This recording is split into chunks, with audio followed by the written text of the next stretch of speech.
Salam sejahtera dalam kasih Tuhan kita Yesus Kristus, Shalom.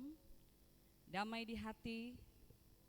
Baiklah, acara Kusapa kita di malam hari ini, di saat ini kita akan mulaikan. Tentunya kita sebagai orang yang percaya mengucap syukur atas anugerah Tuhan sehingga kita boleh ada di saat ini. Itu semua karena anugerah Tuhan. Untuk itu kami dari kolom yang bertugas Rayon 5 mengucapkan selamat datang kepada kita semua dan selamat kita mengikuti acara selanjutnya. Kita akan buka acara Kusapa di saat ini. Mari kita berdoa. Segala pujian syukur kami persembahkan kepadamu Allah Bapa di sorga, di mana pada kesempatan ini kami pelayan khusus dari kolom 1 sampai kolom 25 terkumpul di rumahmu yang kudus ini untuk mengikuti acara Kusapa. Untuk itu bersama-samalah dengan kami di saat ini dari awal sehingga sebentar boleh berakhir dengan segala baik. Berkatilah Tuhan rekan-rekan pelayan khusus yang masih dalam perjalanan. Tibakan mereka di tempat ini dengan tidak kurang suatu apapun. Inilah yang menjadi doa kami saat ini di dalam nama Tuhan Yesus. Amin. Pembacaan Alkitab kita di malam hari ini terdapat di dalam Markus 2 ayat 1 sampai ayat yang ke-12. Markus 2 ayat 1 sampai ayat yang ke-12 yang berbunyi demikian, orang lumpuh disembuhkan. Kemudian sesudah lewat beberapa hari, waktu Yesus datang lagi ke Kapernaum, tersiarlah kabar bahwa ia ada di rumah. Maka datanglah orang-orang berkerumun sehingga tidak ada lagi tempat, bahkan di muka pintu pun tidak. Sementara ia memberitakan firman kepada mereka, ada orang-orang datang membawa kepadanya seorang lumpuh digotong oleh 4 orang. Tetapi mereka tidak dapat membawanya kepadanya karena orang banyak itu. Lalu mereka membuka atap yang di atasnya. Sesudah terbuka, mereka menurunkan tilam tempat orang lumpuh itu terbaring. Ketika Yesus melihat iman mereka, berkatalah ia kepada orang lumpuh itu, "Hai anakku, dosamu sudah diampuni." Tetapi di situ ada juga duduk beberapa ahli Taurat. Mereka berpikir dalam hatinya, mengapa orang ini berkata begitu? Ia menghujat Allah. Siapa yang dapat mengampuni dosa selain pada Allah sendiri? Tetapi Yesus segera mengetahui dalam hatinya bahwa mereka berpikir demikian. Lalu ia berkata kepada mereka, "Mengapa kamu berpikir begitu dalam hatimu? Manakah lebih mudah mengatakan kepada orang lumpuh ini, dosamu sudah diampuni, atau mengatakan, bangunlah, angkatlah tilammu dan berjalan? Tetapi supaya kamu tahu bahwa di dunia ini Anak Manusia berkuasa mengampuni dosa, berkatalah ia kepada orang lumpuh itu, kepadamu kukatakan, bangunlah, angkatlah tempat tidurmu dan pulanglah ke rumahmu." Dan orang itu pun bangun, segera mengangkat tempat tidurnya dan pergi keluar di hadapan orang-orang itu, sehingga mereka semua takjub. Lalu memuliakan Allah, katanya, "Yang begini belum pernah kita lihat." Ya, pada kesempatan saat ini saya menyerahkan kepada pembawa materi yang terkasih Ibu Pendeta Dr. Trace Awe Tombokan. Disilakan.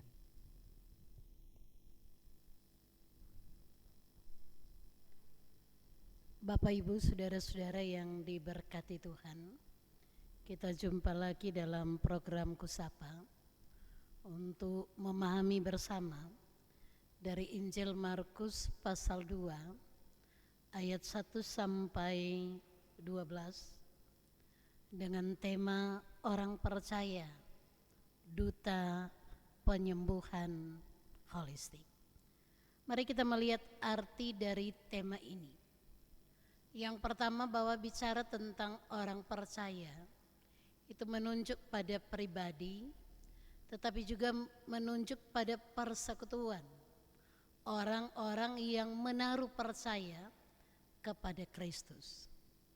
Kemudian bicara tentang duta, itu mengartikan sebagai orang yang diutus untuk melakukan tugas khusus. Kita juga menyebutnya dengan utusan.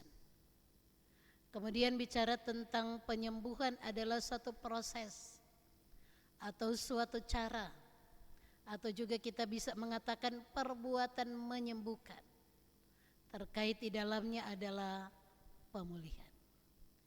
Dan bicara tentang holistik adalah bicara tentang secara keseluruhan, bahwa penyembuhan itu adalah secara keseluruhan, baik jasmani maupun rohani, baik psikis maupun sosial.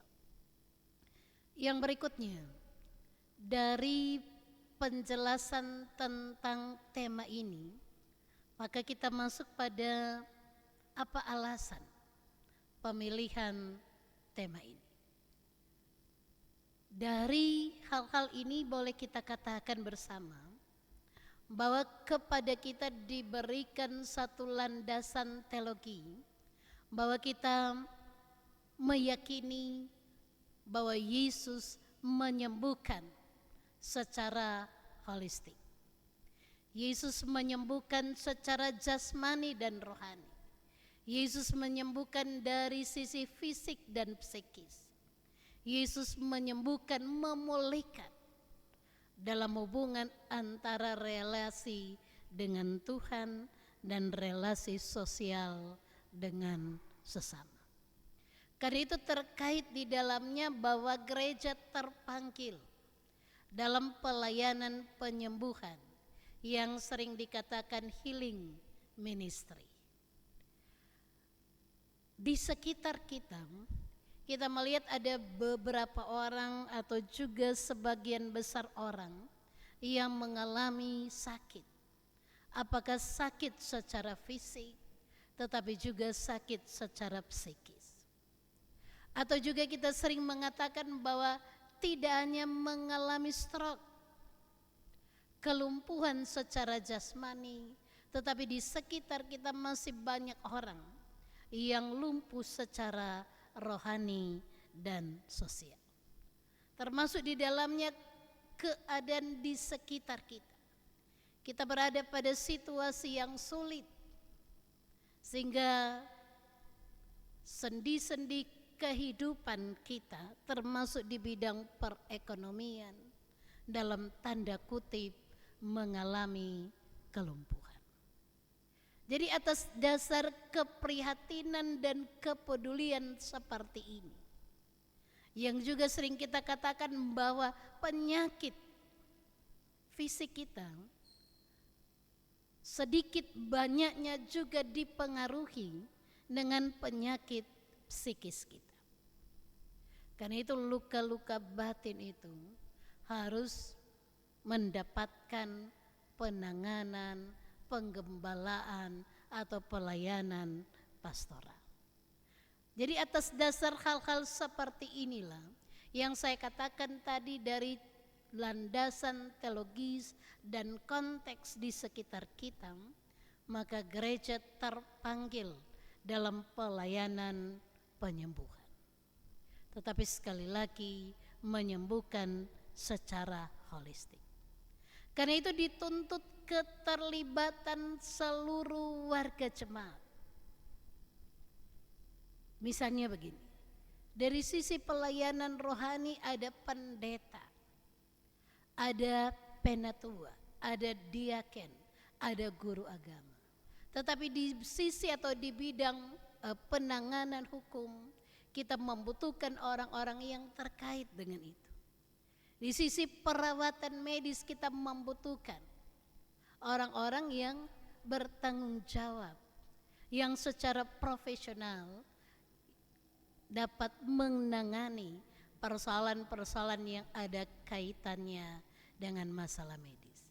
Karena itu gereja perlu berkolaborasi bersama dalam upaya penyembuhan secara holistik. Dalam rangka hari ulang tahun Jemaat Gemim Betania Teleng Tingkulu, kita telah melaksanakan pemeriksaan mata secara gratis.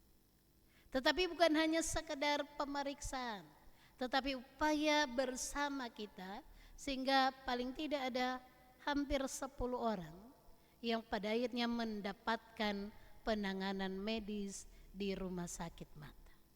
Itu antara lain contoh-contoh keterkaitan dalam pelayanan secara holistik. Mari kita melihat latar belakang Injil Markus. Penulis Injil Markus ini adalah Markus, yang juga sering disebut Yohanes Markus, dan dibandingkan dari Injil-Injil yang lain, maka Injil Markus adalah Injil yang paling pendek dan diperkirakan Injil yang paling tua atau lebih dahulu ditulis dibandingkan Matius, Lukas, dan Yohanes. Bahkan dikatakan bahwa banyak bahan dari Injil Markus digunakan oleh Matius dan Lukas sebagai sumbernya. Diperkirakan tahun penulisan adalah di sekitar tahun 64 sampai 67 Masehi. Kemudian siapa alamat tulisan Injil Markus ini? Injil Markus ini ditulis di Roma dan ditujukan untuk orang yang bukan Yahudi, orang Yunani di wilayah Kekaisaran Romawi. Yang berikutnya, mari kita melihat teks kita. Yang pertama, teks kita menunjuk bahwa Yesus dikatakan datang lagi ke Kapernaum. Kapernaum adalah satu kota nelayan dan Kapernaum itu letaknya di pantai utara Danau Galilea. Kapernaum juga sering disebut Kefarnahum atau Kampung Nahum. Dan sekarang Kapernaum ini kotanya telah menjadi reruntuhan. Ada beberapa bangunan yang masih kokoh, tetapi bangunan-bangunan yang lain sudah hancur. Di Kapernaum ini adalah rumah dari beberapa murid Yesus, antara lain Petrus, Andreas, Yakobus, Yohanes, dan Matius pemungut cukai. Di Kapernaum ini ketika Yesus datang lagi, maka tersebar kabar bahwa ia ada di rumah. Ada yang mengatakan ini rumah yang biasa Yesus tinggal, atau juga ada yang menunjukkan bahwa ini rumah yang menunjukkan rumah dari salah satu murid Yesus, yaitu Simon. Yang berikutnya di Kapernaum ini kalau kita membaca, Yesus banyak melakukan mujizat. Antara lain mertua Simon, orang-orang lain termasuk yang mengalami penyakit kusta.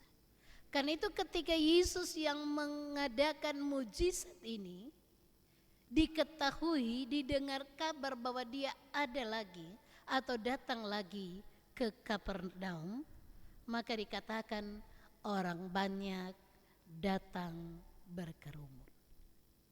Kata orang banyak itu berarti suatu kumpulan dari orang-orang yang datang bersama-sama.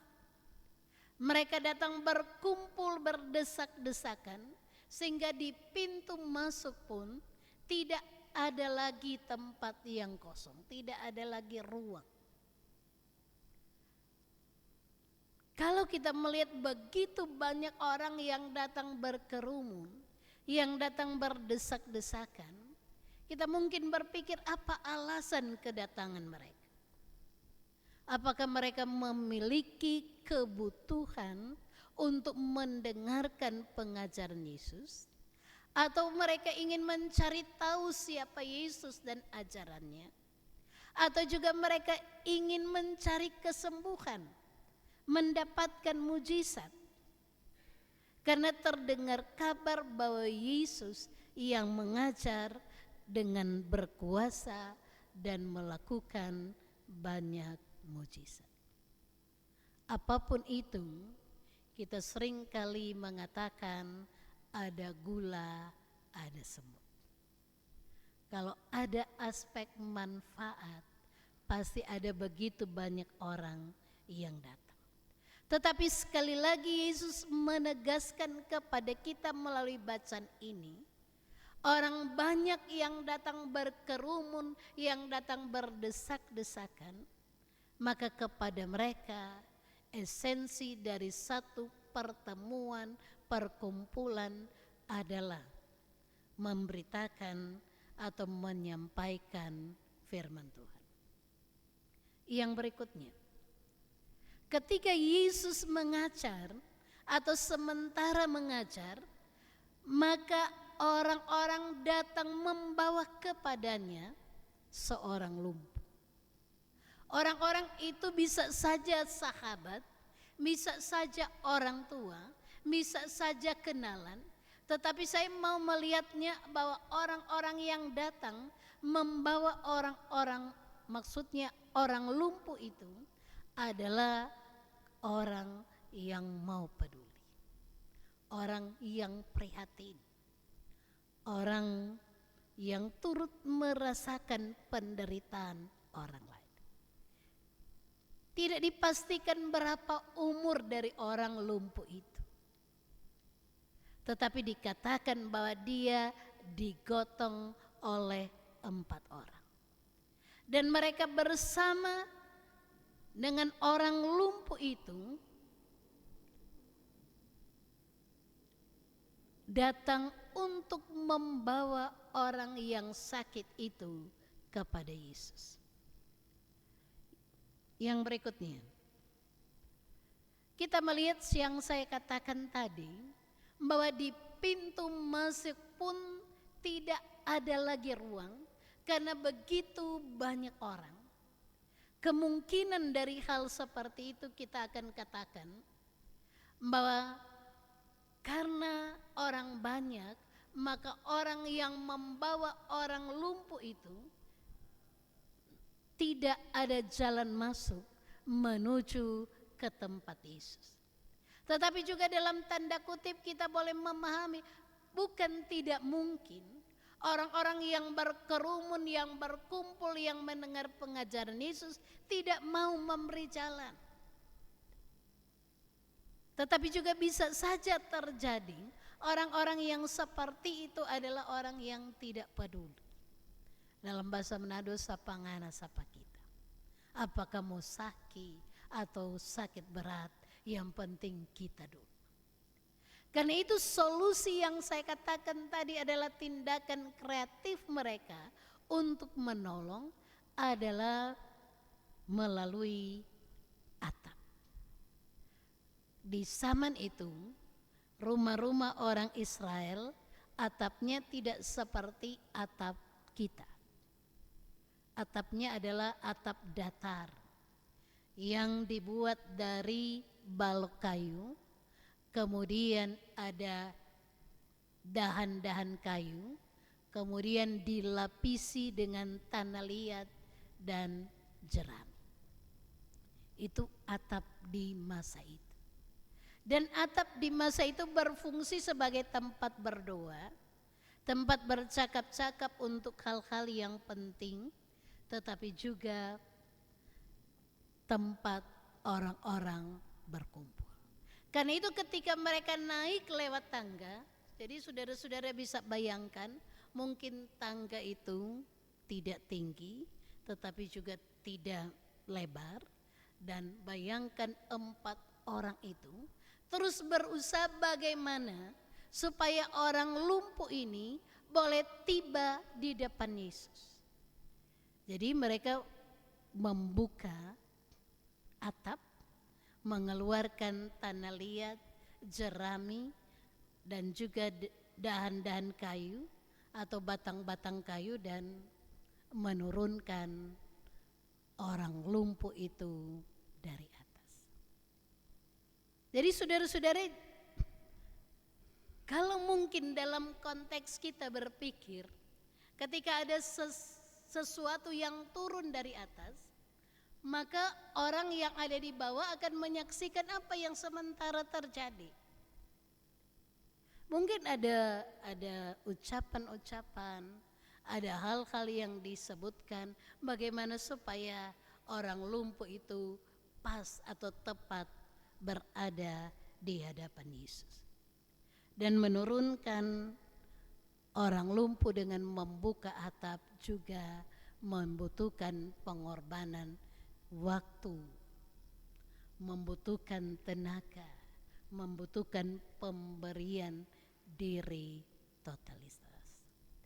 Penyembuhan secara holistik hanya dapat terjadi jika kita meniru 4 orang ini, rela berkorban. Tidak disebutkan berapa jauh mereka mengusung, atau istilah kita yang kita baca menggotong orang lumpuh itu. Tetapi hanya dikatakan bahwa mereka membawanya, membuka atap dan menurunkannya. Cerita ini tidak sesederhana yang kita baca. Tetapi kita bisa membayangkan satu usaha yang kreatif, satu kerja keras, satu tindakan yang betul-betul peduli. Yang berikutnya, mujizat dalam kebersamaan. Saudara-saudara, ketika Yesus melihat tindakan yang dilakukan, dalam tanda kutip saya katakan 4 orang, bisa saja lebih, karena dikatakan datang bersama-sama. Tetapi yang mengusungnya hanya 4 orang. Ketika melihat iman mereka, Yesus melihat iman mereka. Jadi kata mereka bukan menunjuk kepada iman si lumpuh, tetapi mungkin juga termasuk iman dari orang lumpuh. Jadi iman mereka yang mengantar orang lumpuh itu dalam satu tindakan imania atas orang-orang yang peduli dan memberikan bantuan yang maksimal. Itu yang dikatakan tindakan holistik. Maka apa yang dikatakan Yesus, hai anakku, dosa-dosamu sudah diampuni. Kata hai anakku adalah sapaan kasih sayang, sapaan penuh keakraban. Tetapi juga dosa-dosamu itu dalam bentuk jamak, itu mengartikan bahwa dosa orang lumpuh itu karena iman dari orang-orang yang mengantarnya diampuni. Saudara-saudara, ini jadi catatan kita. Kenapa saya katakan catatan kita? Karena sering kita berpolemik. Nanti kok iman dari pribadi, toh? Ada iman pribadi yang membuat kita sehat kuat. Ada iman pribadi yang membuat kita memberi diri dalam pelayanan. Tetapi jangan kita lupa ada iman orang lain. Ada iman orang tua yang mengantar anak-anaknya untuk mengenal Yesus, untuk dibaptis. Ada iman Pelsus yang mengantar jemaat mengalami kesembuhan.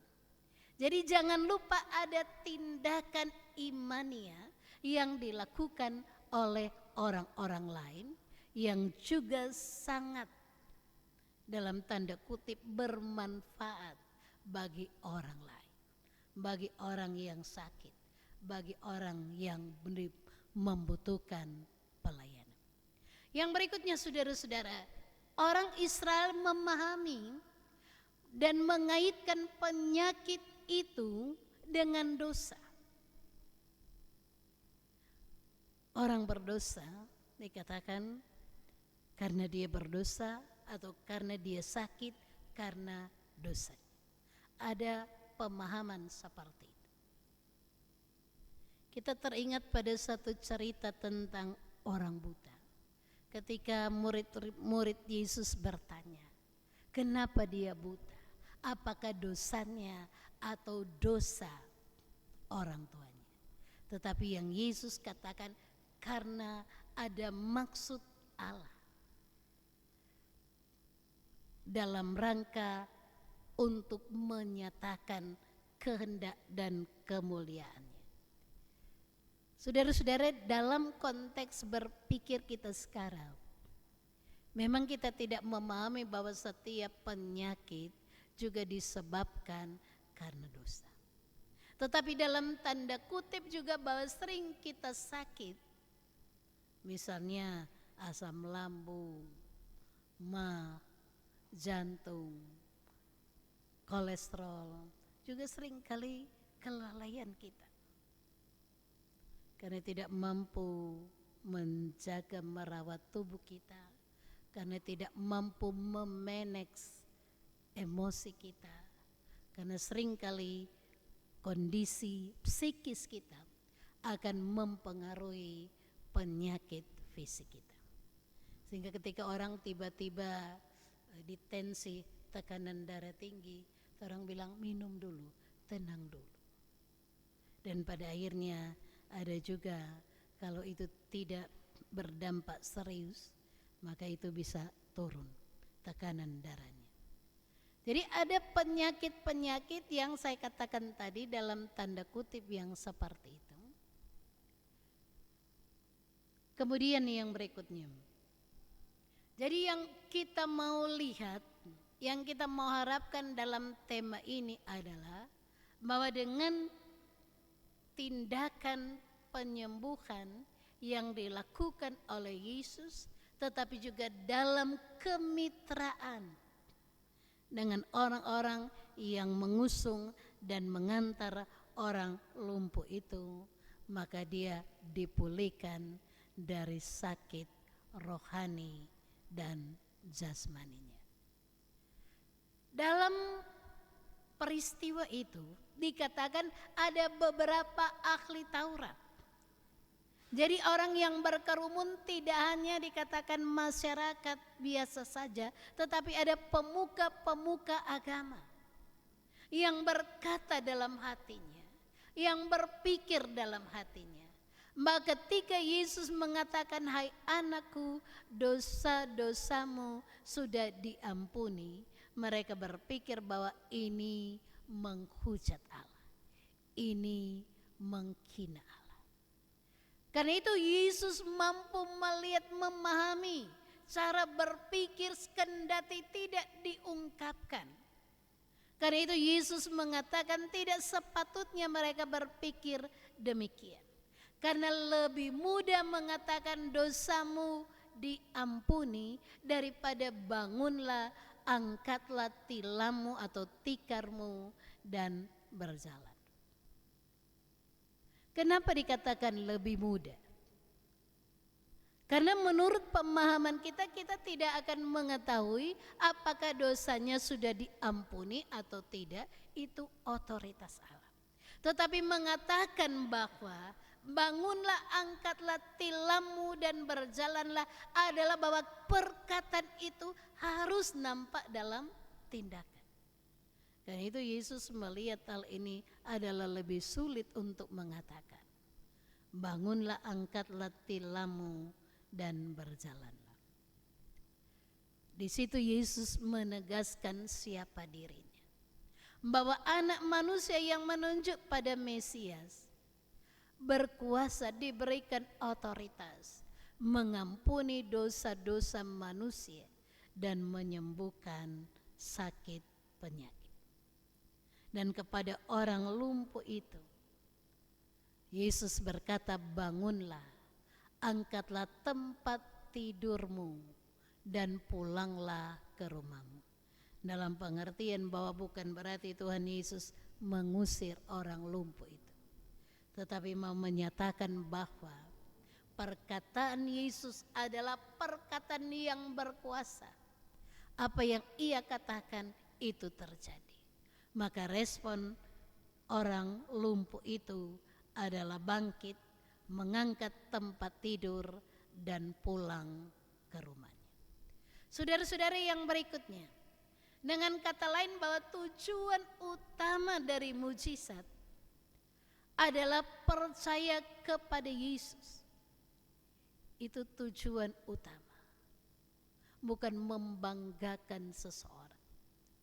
Kita sering kali melihat dalam satu ibadah kebaktian rohani, atau juga ada orang-orang yang diberi karunia khusus menyembuhkan, sering mengarahkan tujuan mujizat tanpa disadari adalah mengidolakan seseorang. Tetapi tujuan utama dari mujizat adalah percaya kepada Yesus. Kemudian orang banyak takjub, heran, dan memuliakan Allah. Bukan memuliakan orang yang diberi karunia mengadakan mujizat, tetapi sekali lagi memuliakan Allah. Bukan mengatakan kepada 4 orang yang mengantar orang lumpuh itu, kalau bukan kamu, nyandak mau sembuh dia. Tetapi sekali lagi adalah untuk memuliakan Allah. Yang terakhir, apa implikasi dari berita ini? Yang pertama, kita diingatkan bahwa gereja adalah duta Kristus, utusan Kristus, mengemban tanggung jawab pengutusan. Maka gereja terpanggil meneladani Yesus adalah gereja yang menyembuhkan. Saya katakan tadi, menyembuhkan tidak hanya fisik, psikis, rohani, dan sosial, termasuk ekonomi. Karena itu pelayanan holistik gereja adalah pelayanan yang menyeluruh, yang melibatkan orang-orang tertentu dalam bidangnya. Tetapi sekali lagi, bicara mujizat, bicara kesembuhan seperti orang lumpuh adalah otoritas Tuhan.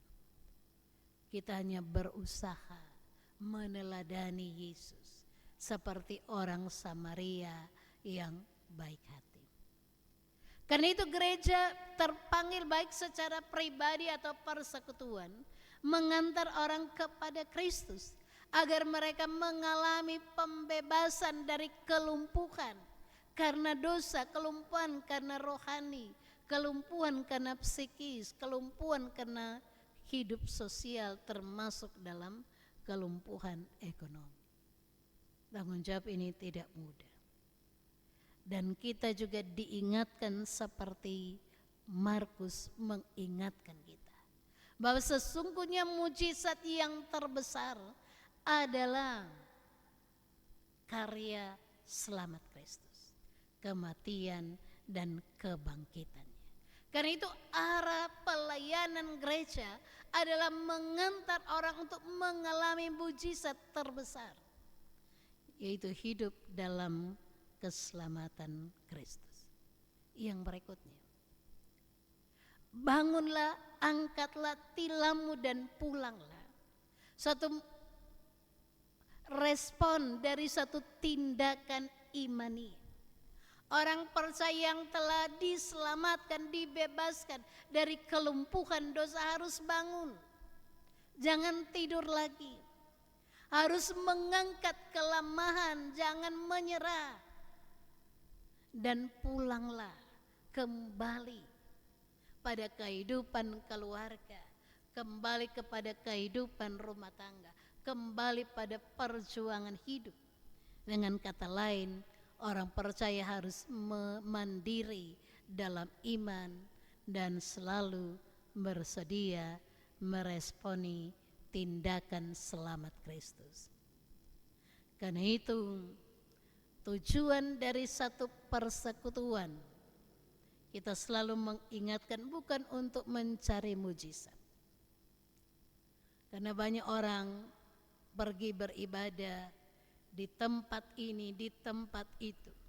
Ini gereja itu cari mujizat, tetapi lupa cari Tuhan.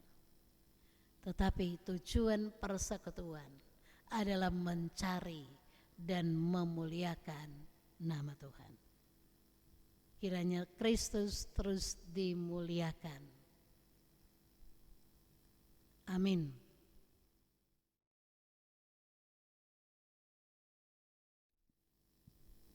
Terima kasih untuk kesempatan. Yang pertama, ini bukan pertanyaan, tapi yang orang saksikan bersama. Tadi diberi pemahaman bahwa duta itu adalah sesungguhnya utusan, yang artinya dia memberi pengaruh yang baik kepada sekitarannya.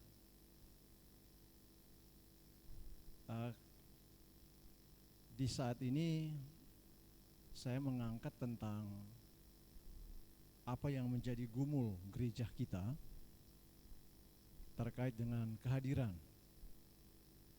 jemaat Tuhan secara khusus dalam peribadatan di gereja. Saya kira ini menjadi pergumulan bersama, karena angka yang orang dapati itu tidak sampai 30. Sementara saya coba menghitung, kita punya pelayan khusus di jemaat ini ada 60. Kalau ditambah dengan UPK, kalau kali 5 ada 600 lebih. Jadi artinya ini mungkin orang pelayan khusus dan pelayan itu ada hampir 700. Yang artinya ini harusnya memberi dampak yang luar biasa kepada apa yang saya sampaikan, orang gumuli bersama. Jadi kalau dari angka itu, kalau 700 ini saja yang hadir, selebih dari 30. Sehingga ini mungkin menjadi pertanyaan masing-masing kita. Apakah saya memberi dampak untuk membuat yang mungkin orang boleh katakan sementara saki ini, orang boleh memberi dampak untuk memberi kesembuhan sehingga dari angka 30 dia bisa naik. Dan itu harus dari masing-masing kita sebagai pelayan khusus, bahkan juga mungkin koordinator yang ada di jemaat kita. Sehingga dalam pemahaman saya bahwa mungkin usaha kita, ya, semangat kita, pelayanan kita, cara kita perlu lagi kita coba tingkatkan dan cari model yang paling tepat. Kalau kita lihat tadi di pembacaan Alkitab, ini usaha 4 orang ini itu sesuatu yang sangat tidak biasa, sangat lebih dari luar biasa. Karena orang mesti naik, buka tuh bubungan kong seturun. Ini menurut saya ini sebuah usaha yang sangat luar biasa. Maka mungkin ini yang perlu kita lihat menjadi semangat kita, apa yang orang perlu lakukan. Apakah cuma cara-cara sampai hari ini? Mungkin kita perlu lagi menambah usaha-usaha perkunjungan yang harus dilakukan secara bersama. Sebagai hamba-hamba Tuhan, sebagai pelayan khusus, bahkan juga sebagai koordinator-koordinator. Mungkin sekarang orang mesti melihat itu, oh ternyata ini masih kurang. Maka harus ada upaya-upaya yang harus kita lakukan ke depan. Selanjutnya, ini data, ya. Saya mendengar ini dari salah satu kepala dinas yang ada di Kota Manado.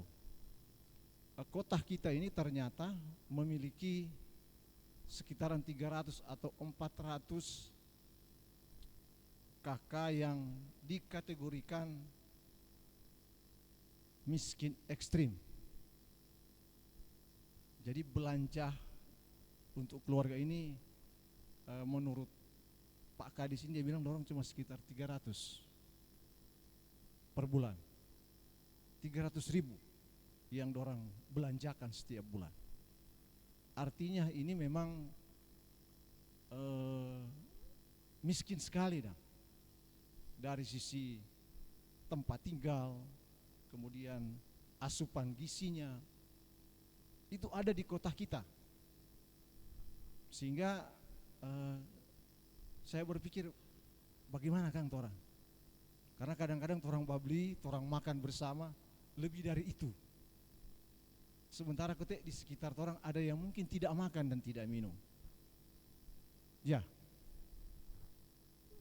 kira-kira seperti itu gambarannya. Mungkin ini harus menjadi apa ya, sesuatu yang mungkin torang boleh lakukan, menjadi peran kita sebagai gereja untuk tidak hanya yang sakit secara rohani tetapi juga jasmani.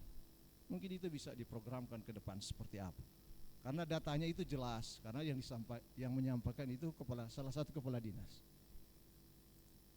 Dan yang terakhir ini apa ya saya mau bilang, beberapa waktu ini kita coba merenung-renungkan tentang gereja kita. Torang pendeta ada banyak, torang PPLsus mungkin kalau total ada 20.000 sekian kamu, kalau nyak salah. Untuk sekarang, kalau mungkin dibandingkan dengan 20 tahun lalu jauh. Tetapi yang menjadi kita pertanyaan, siapa DP jumlah banyak kan?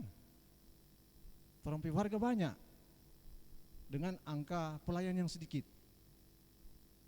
Sementara sekarang pelayan banyak, tapi KPDP angka turun dah. Sehingga mungkin terkait lagi dengan yang tadi, apakah kita memberi peran tentang itu? Ini pertanyaan yang tentu mungkin menjadi gumul sebagai gereja Tuhan. Makasih Bu. Baik, terima kasih. Jadi menyambung yang tadi bahwa kalau memang tema ini orang percaya menjadi duta penyembuhan secara holistik, ya sederhana saja, kayak padang masih banyak orang sakit dan sekarang. Sehingga nih orang-orang sakit ini, baik itu sakit secara fisik, secara jasmani, sehingga bikin goyang tuh iman. Banyak yang akhirnya tidak bisa bertahan di dalam satu persekutuan gereja yang ada. Datanglah yang dari luar. Yang dari luar dengan kata-kata indah, dengan gaya-gaya yang luar biasa, sehingga membuat pada waktu itu dorong mengalami kesembuhan. Sehingga pindahlah. Karena di gereja yang torang selama ini ada, nyanak pernah mengalami kesembuhan. Kunjungan aja tidak. Tetapi dorang yang datang-datang cuma sekali-sekali, tetapi luar biasa mujizat yang dialami, mengalami kesembuhan. Jadi berpindahlah mereka dalam gereja-gereja yang lain. Nah sekarang pertanyaannya adalah apa yang orang harus lakukan untuk menguatkan iman ini, untuk membuka orang pewawasan sebagai pelayan khusus, termasuk di dalamnya pendeta, penatua, diaken dan seluruh UPK Bipra, untuk lebih masuk ke dalam pengajaran-pengajaran pengembalaan, sehingga mereka juga mengalami satu pemahaman yang sungguh bahwa orang iman ini kuat, bukan tuh pindah ke sana, pindah kemari, karena di sana itu ada, di sini itu nyanda. Demikian pertanyaan. Terima kasih. Shalom.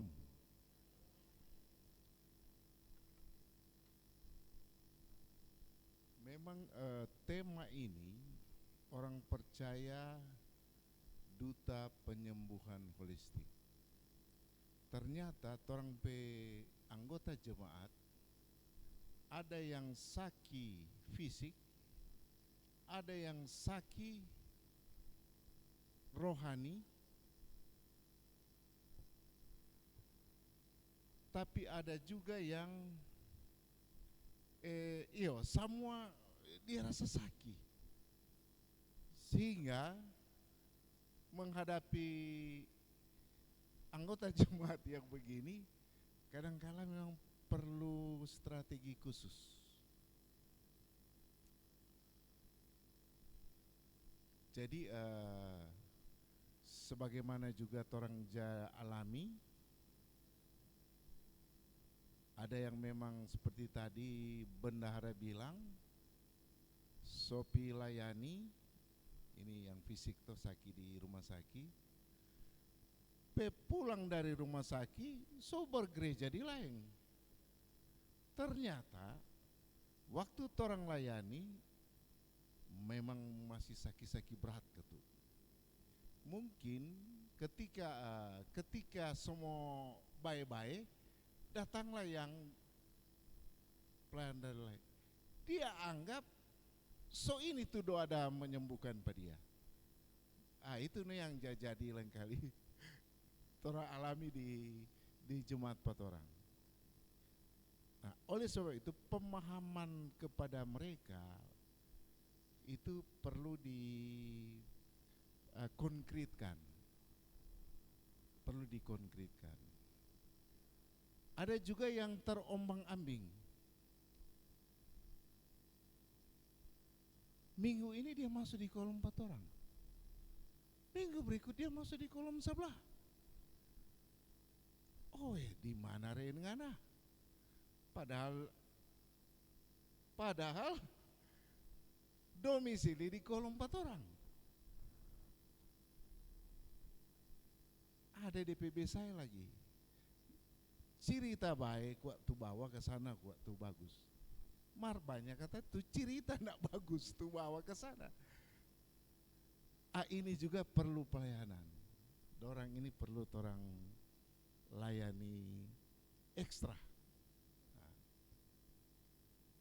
Nah, bentuk-bentuk pelayanan ekstra ini mesti pendeta Komang yang mesti ada beberapa pendeta sini yang mesti bilang tuh konkret bagaimana, sedikit pedas begitu boleh juga, ya tuh. Tapi orang pelayan khusus begitu, alami begitu. Kemudian apakah gereja dalam artian organisasi sudah menjangkau yang tadi juga dikatakan yang miskin ekstrim dari Penahen, yang artinya dorang yang memang betul-betul orang bilang papa memang miskin sekali dah. Ataukah dalam bentuk diakonia yang wujud bagaimana gitu.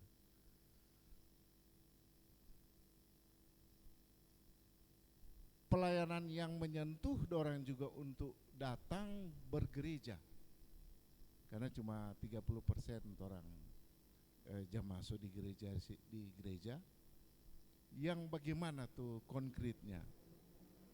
Sebab lain kali kalau orang cuma khotbah di kolom nyana tersentuh no, kadang juga masuk gereja gitu. No, mau sentuh dengan bagaimana itu. Nah, ini biasanya para diakon-diakon ini Komang yang mesti bilang 4 orang wujud konkret strategi bagaimana, iya toh. Makasih. Yang pertama bahwa dari kehadiran anggota jemaat di ibadah gereja, ini pergumulan bersama kita. Jadi sesudah pandemi virus corona, jadi tidak hanya di Gemim Betania, di seluruh jemaat Gemim maupun juga mungkin di tempat-tempat yang lain ada penurunan. Dan ini juga mungkin dalam tanda kutip kesadaran berjemaat sudah semakin menurun. Saya tadi menjelaskan ada mungkin beberapa alasan orang datang berdesak-desakan, rela berkerumun, rela berdiri tidak duduk ketika mendengar pengajaran Yesus. Apa mungkin mereka sakit membutuhkan penyembuhan, atau juga mereka membutuhkan mujizat, atau kata-kata Yesus yang menguatkan mereka, dan lain sebagainya. Jadi paling tidak ada respon positif, tetapi juga ada motivasi yang ingin cari tahu. Lepas dari semua itu, kalau kita bandingkan dengan data kita, kalau subuh sekitar hampir 200, kalau siang sekitar 170-an mungkin, dan malam mungkin sekitar 200, ditambah dengan live streaming kita,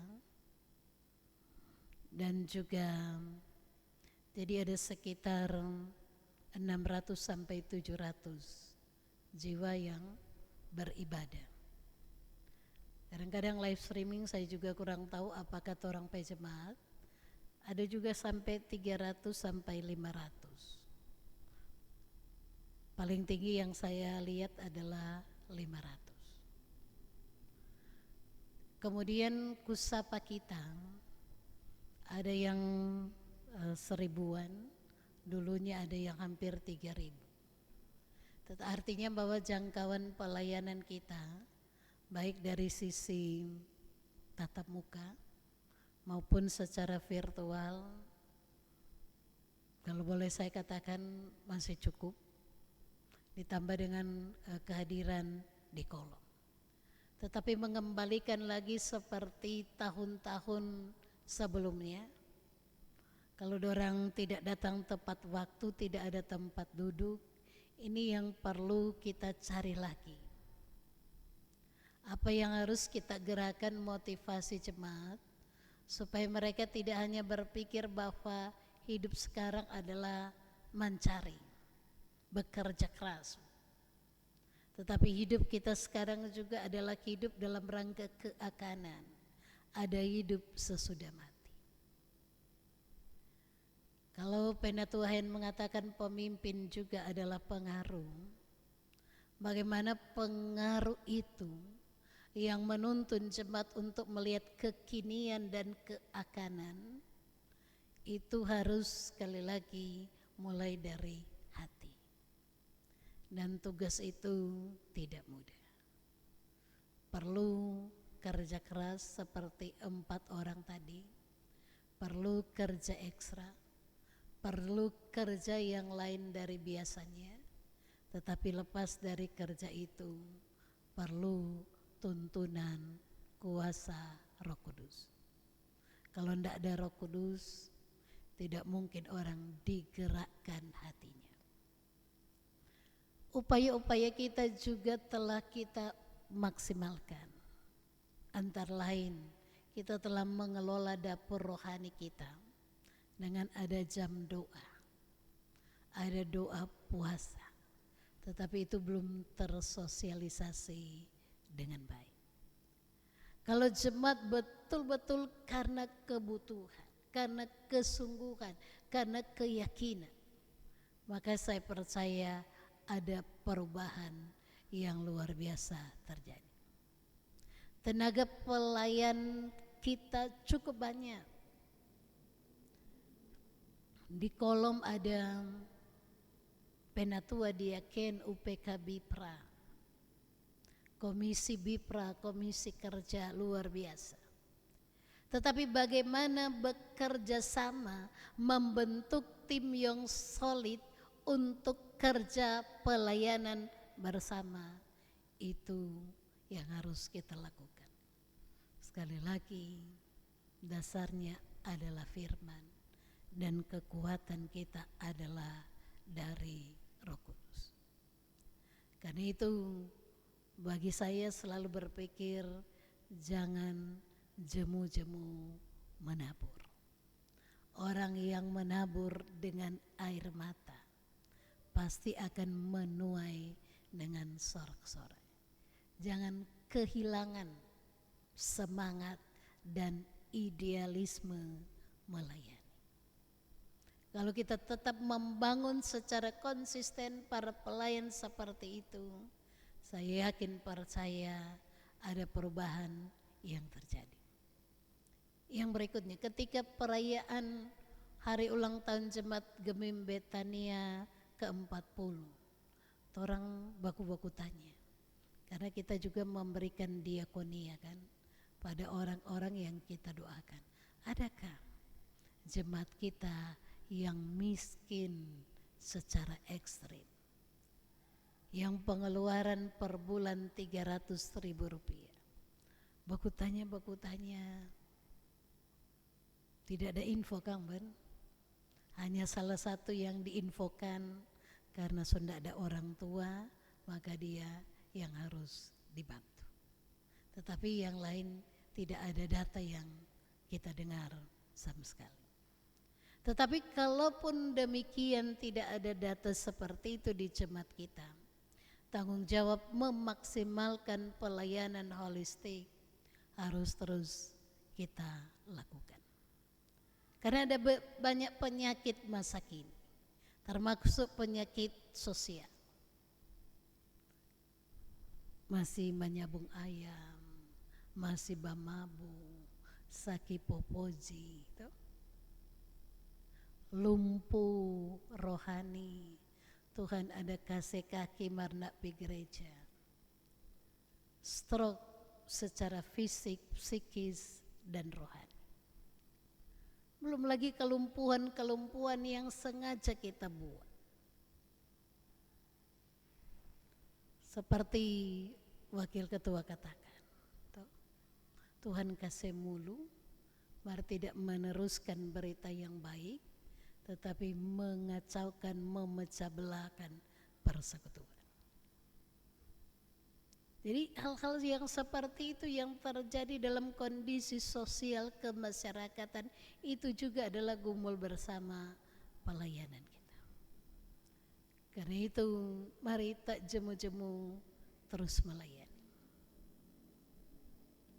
Yang kita dengar dari teman-teman pendeta Adri bilang mau melayani door to door Kang, heart to heart. Pendeta Armando dan pendeta Anggreni bilang akan mengunjungi jemaat. Jadi bersyukur sekali kita punya tenaga pelayan Tuhan yang mau memberi diri seperti itu. Walaupun Penahen katakan dulu di zaman kami 1 minggu jam 9 di gereja 1, jam 10 di Kinaweruan, jam 11 jadi sekarang tenaga pelayan cukup banyak. Tapi sekali lagi setiap zaman beda situasi dan pergumulan. Di zaman-zaman seperti itu orang lebih terarah ke gereja. Tetapi sekarang di zaman sekarang orang-orang perkotaan lebih baik hari Minggu dorang pergi tempat-tempat wisata, di mall dan sebagainya, dan waktu mereka banyak tersita dengan handphone. Dulu tidak seperti itu. Jadi mengubah pemahaman yang seperti itu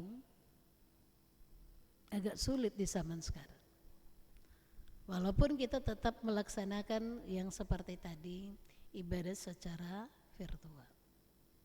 Karena ini juga menjangkau pelayan. Walaupun memang kita sangat berharap masih dapat dilihat secara tatap muka. Jadi memang perlu kita bergumul bersama. Ini bulan-bulan ini persiapan untuk penyusunan program dan anggaran tahun 2024. Apa yang harus kita lakukan? Adakah cara-cara yang kreatif? Tetapi kalau dalam situasi perkembangan sudah seperti ini, bisakah kita dengan cara-cara dengan media sosial akan tetap menjangkau jemaat kita. Walaupun memang mengurangi, ada juga yang mengurangi tatap muka. Tetapi paling tidak sepanjang rohani mereka tersentuh akan melahirkan sikap dan perbuatan yang baik. Karena itu mari bergumul terus. Orang ini duta, utusan Kristus. Utusan Kristus adalah terus melayani. Yang berikutnya adalah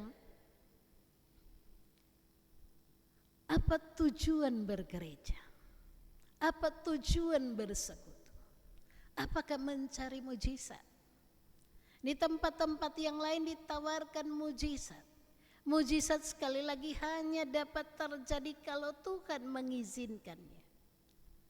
Injil Markus mengatakan mujizat yang terbesar adalah keselamatan dalam Kristus. Tetapi kita merendahkan dalam tanda kutip seolah-olah mujizat yang terbesar adalah kalau orang sembuh dari sakit. Apa orang tidak pernah sakit? Mau pergi gereja manapun tetap pasti sakit dan pasti mati. Karena itu membangun iman kembali seperti Ibu Bendara katakan itu harus dibangun secara kokoh. Tetapi bagaimana memahami iman yang sejati itu sekali lagi muncul dari hati yang percaya. Hanya orang yang betul-betul percaya, tidak kaki kiri di sana dan kaki kanan di sini. Karena Yakobus bilang orang yang mendua hati tidak mendapat apa-apa dalam hidup. Apa yang mereka yang pindah-pindah ke sana kemari, dorang yang tidak sakit, dorang yang tidak ada masalah, tetap ada, namanya manusia. Yang soal adalah ketika iman pribadi kita ditopang oleh iman bersama seperti iman 4 orang, maka kata Yesus, hai anakku, dosa-dosamu sudah diampuni. Jadi jangan menganggap rendah seolah-olah kita tidak punya pengaruh. Setiap pelayan diberikan otoritas, diberikan kuasa. Yang soal adalah jangan ketuk bahwa cuma baca dari renungan harian toh. Bergumul jo, bermohon, kira-kira Tuhan mau kita mau bilang apa dari teks bacaan ini. Walaupun mungkin kadang-kadang kita mengkritik atau juga mendorong atau dengan kata-kata manis, lakukanlah itu sesuai dengan kehendak Tuhan. Kata Paulus, celakalah aku kalau aku tidak memberitakan Injil. Jadi dengan demikian maka ketika kita membangun semangat untuk peduli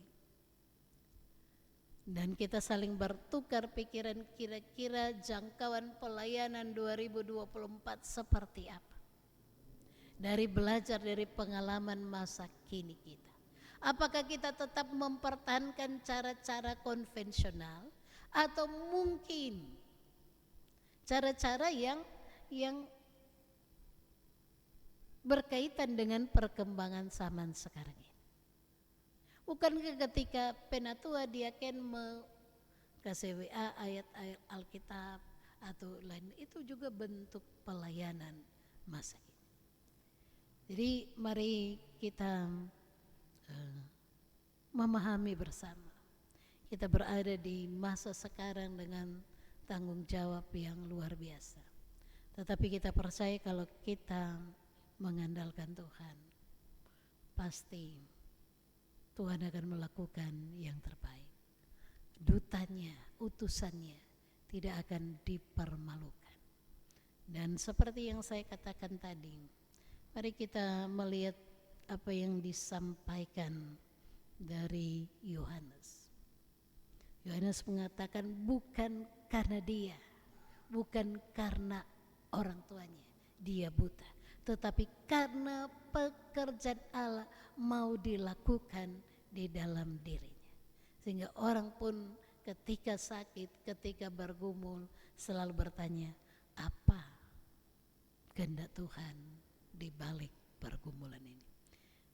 Saya rasa mungkin seperti itu, walaupun mungkin tidak menjawab sepenuhnya, tetapi saya percaya kita punya jawaban dalam hati kita demi peningkatan pelayanan di jemaat. Terima kasih. Mari berdoa.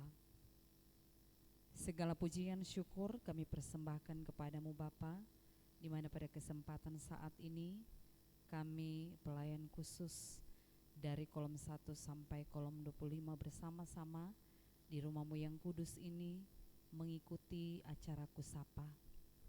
Untuk itu ya Tuhan, saat ini kami berdoa kiranya apa yang sudah dibawakan pemateri kita di malam hari ini, yang terkasih Ibu Pendeta Dr. Trace Awi Tombokan, kiranya itu semua boleh dapat kami lakukan, kami praktekkan di dalam kehidupan kami sebagai pelayan Tuhan.